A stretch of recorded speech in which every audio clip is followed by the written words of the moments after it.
counsel of the Lord needs to be paid attention.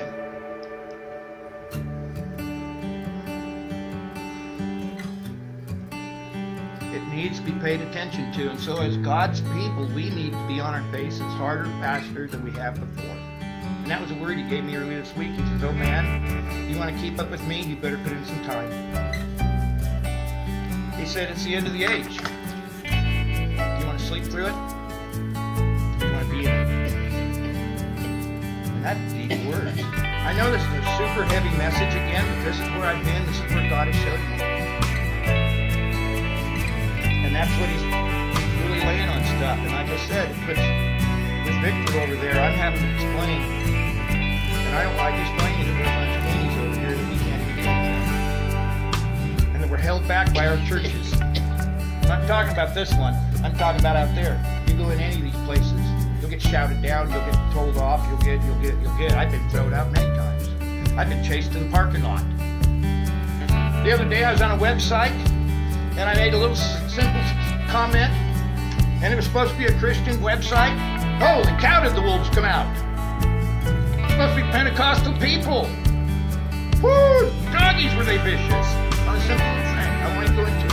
Very simple little thing. I just said, delete. I don't need you guys. And these are people who are supposed to be talking. And I'm like, wow. And that's what God's had me looking at. Anyway, I think we need to do David Wilkerson one more time. We'll let that soak in. Because that's what King Saul got into. Next thing you know, you're talking to a witch, trying to find the direction of God. And I know that's super heavy, but God's looking for people who will get up and get at it. Because he's a God. He's looking for, I'm going to put it this way. I'm not saying we're off, but I'm saying there's way more. And God's looking for some horsepower. He's looking for some hot rods for them that want to get up and do something with him, who want to get out and walk on the water. And it's not the liquid water, it's the waters of the end of the age. See, the other day when the big winds came to our place, we're on top of a hill. We're the highest in the area, basically. I'm like, woohoo! This land's finally having something happen to it. This land is tame. Tame. I went out and stood in the trees. And then the power started going off everywhere. One other thing I was going to share, you probably heard about it. There was an EF2 tornado up at Seattle, Washington. They determined it's an EF2. According to the people, the mayor and uppity of the city, that doesn't happen here. I watched the video of it, man. Stuff was flying. And that's just it. Weird things are out there, and it's gonna, it took a roof off an apartment house or something. Well, now you got more people needing a house. That's just a simple thing. That's just one deal. But when this wind came to this land the other day, it wasn't even that much wind.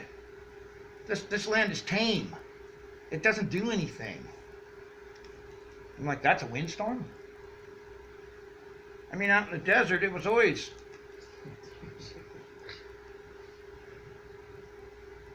I mean, they're saying we had gusts of 57 miles an hour. I'm like, where? I didn't see it. Because it was out there in the desert. I mean, that's calm. 50, that's easy. And so, it was amazing that when we got into town, because we had no power for 10 hours and 45 minutes, we went to town. God took us to town, and we watched the people of the city, and they were just shook. And I'm like, wow, if this shakes you over such a simple thing as this, what are you going to do when something deeper comes? And see, that's what as Christians, that's what we get to watch for. We get to speak into their lives when things start going haywire. That's why we need to be in the counsel of the Lord in our face. Because then all of a sudden, God will start using you. Because I'm sorry, but this land is wimpy to me. There's no lightning storms to speak of. There's no high winds. There's no snows. There's no floods. There's no dirt storms. There's nothing here. And so when you get this and it knocks a tree or two down and everybody panics and the power's out and the freeways are clogged and everybody goes into chaos. I mean, and to have your power out for almost 11 hours, in some places was longer. I mean, that's nothing. That's nothing. And so this place, I mean, you'll have people go nuts. And so that's why we need to really be on our faces as never before, so we can stand up. And that's why we need to have wisdom in what we're doing, because I was totally frustrated, because in the desert I had a generator. I had a wood stove. And so I told Kim, there's a good chance when we come across some more money, we're going to go down, there's a little generator for $109, and there's a propane catalytic heater that'll work inside and out, inside, and it'll heat your room, but you can turn it over and you can cook on it. That's like $50 without the bottle. And so 2 little items like that will save your hind end. Because if you got electric heat, you're screwed. It's just that simple. So that's where seeing the pit and stepping up. And so that's what, we would have had stuff like that, but God told me no, he wouldn't let me have it. And what was funny was we came home and lights are on in green. I'm like, woohoo! And we get into the east side of Winston, or the north side of Winston, and it's all black. I'm like, oh. So we stayed up for a while and went to bed. 10:30 we went to bed. 10 minutes later, the lights come on. But simple little things like that will save you. Because if something big happened and the power goes out, what are you going to do? I worked 2 winters with the Red Cross in Portland. I drove emergency rescue jeep. I was the guy that come and found you. And I was the guy that got you to the shelter. And I was the guy that put 17 hours in the seat. And I had to go through the neighborhoods. 17 hours a day. I had to go through the neighborhoods where the lines were down, the poles are down, the trees are down. And you had to turn your Jeep in the middle of the street, little CJ5. I had a winch and big tires. And you'd turn it and you'd shine your lights on the house so you could see where your house number was.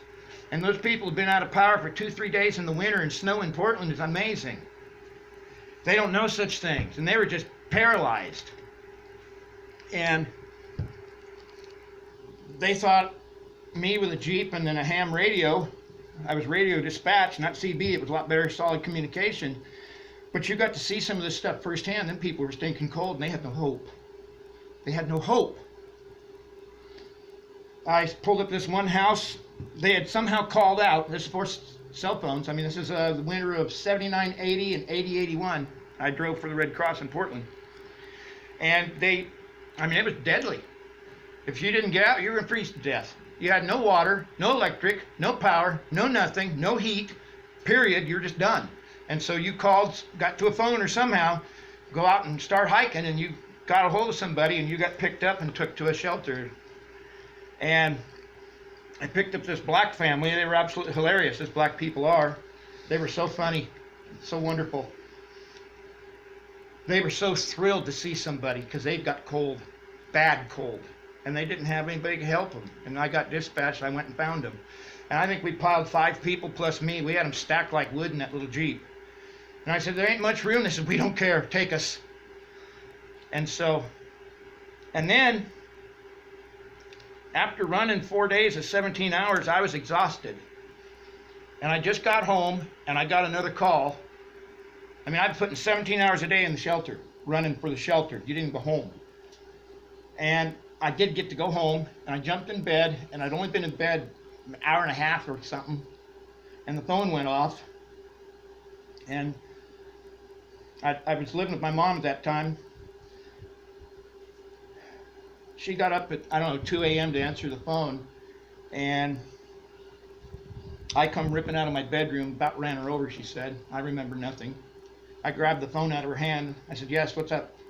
No, I can't do that. Bang. And she said, I about ran her over. I had no memory of that the next morning.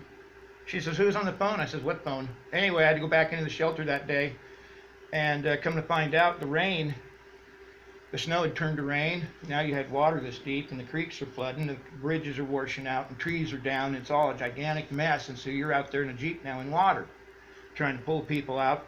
And at 2 a.m. they wanted me, because I had a winch, they wanted me to come and clear a bridge. But I don't have any recollection of any of that. And so that's what I'm talking about. The average person can get involved if they want to, and there's things that can be done. And it's, when you start seeing people that have been without power, been without, and they're hungry, and they're cold, and they can't cook, and they're wet, and you pick them up and haul them to a shelter, you've seen some of the happiest people you've ever met. And they don't care how they get there. They just pile in, legs and arms and feet, and they're all over top of you, and you're trying to drive. and they're just thrilled. And that's, you know, I'm only saying that because I've been there and done that. I've seen the desperation of the people. I was right here in Portland.